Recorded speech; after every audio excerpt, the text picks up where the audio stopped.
Assalamualaikum warahmatullahi wabarakatuh. Perkenalkan, nama saya Senalba Akila dengan NPM 0623016121. Di sini saya akan mempresentasikan materi terkait faktor resiko. Yang pertama ada kusta. Penyebab kusta berasal dari bakteri Mycobacterium leprae adalah kuman aerob yang tidak membentuk spora. Mereka berbentuk batang dan memiliki membran sel lilin khas spesies Mycobacterium. Panjangnya 1-8 mikro dan lebarnya 0,2-0,5 mikro. Biasanya hidup dalam kelompok, tetapi ada juga yang tersebar satu-satu. Mereka hidup dalam sel bersifat tahan asam BTA atau gram positif dan biasanya hidup dalam kelompok. Faktor resiko kusta yang pertama ada jenis kelamin. Menurut penelitian, laki-laki lebih rentan untuk tertular penyakit kusta karena mereka lebih sering berada di lingkungan yang berpopulasi dan terkontaminasi dengan berbagai penyakit, terutama penderita kusta dan mantan penderita kusta. Selain itu, laki-laki lebih sering berada di luar rumah dibandingkan dengan perempuan, sehingga kontak kulit dengan penderita kusta lebih banyak dibandingkan dengan perempuan yang biasanya menutup tubuhnya dengan rapat. Lalu yang kedua ada jenis pekerjaan. Menurut penelitian, penyakit kusta dianggap lebih umum pada pekerja kasar karena mereka banyak mengeluarkan tenaga dan mengalami kelelahan. Penderita kusta dapat mengalami stres fisik dan perubahan dalam respon imun yang dapat menyebabkan INL atau erythema nodosum leprosum. Lalu yang ketiga ada pendidikan. Karena jika seseorang mendapatkan pendidikannya lebih tinggi dan menjadi penderita kusta, mereka dapat memilih apa yang terbaik untuk diri mereka sendiri, seperti meluangkan waktu untuk merawat diri setiap hari. Lalu yang keempat ada umur atau usia. Menurut Manueli, umur seseorang sangat mempengaruhi kemungkinan terkena kusta.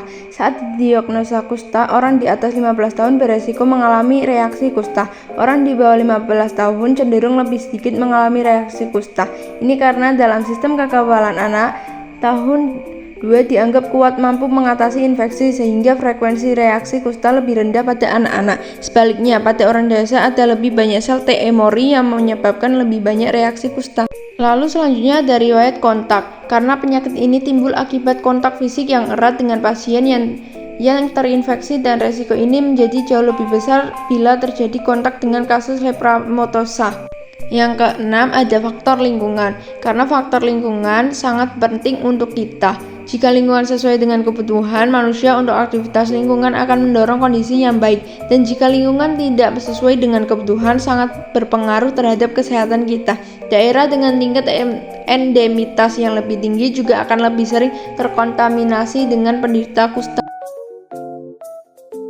Lalu yang kedua kita akan membahas penyakit DBD. DBD adalah penyakit menular yang disebabkan oleh virus dengue. Nyamuk Aegypti atau A. albopictus adalah sumber virus ini. Kedua jenis nyamuk ini dapat ditemukan hampir di seluruh Indonesia. Namun mereka tidak dapat berkembang biak dan bertahan hidup di ketinggian lebih dari 1000 meter di atas permukaan laut.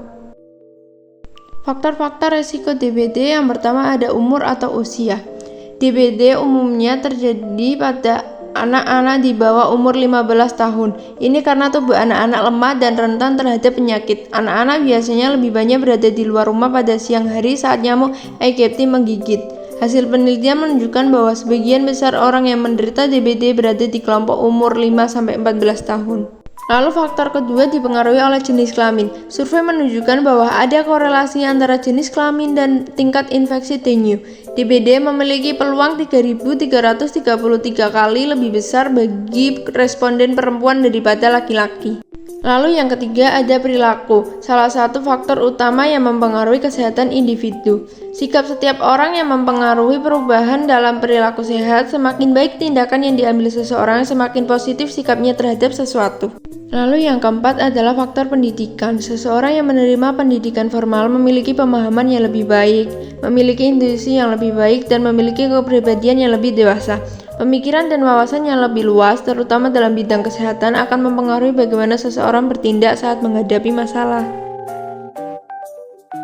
Lalu selanjutnya ada hipertensi. Hipertensi adalah suatu keadaan di mana tekanan darah sistolik pada tubuh seseorang lebih dari atau sama dengan 140 mmHg dan atau tekanan darah diastolik lebih dari atau sama dengan 90 mmHg.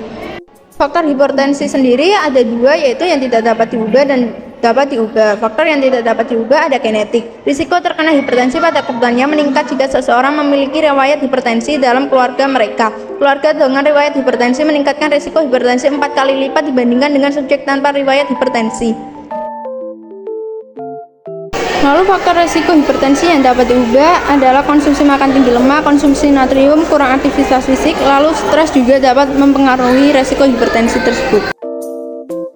Lalu yang terakhir kita akan membahas terkait diabetes. Menurut klasifikasi, diabetes mellitus dibagi menjadi 2 kategori. Diabetes tipe 2 adalah diabetes yang menunjukkan dengan insulin di bawah garis normal. Selain itu, DM tipe 2 adalah diabetes yang disebabkan oleh kegagalan tubuh untuk menurunkan insulin yang menyebabkan pertambahan berat badan dan penurunan aktivitas fisik.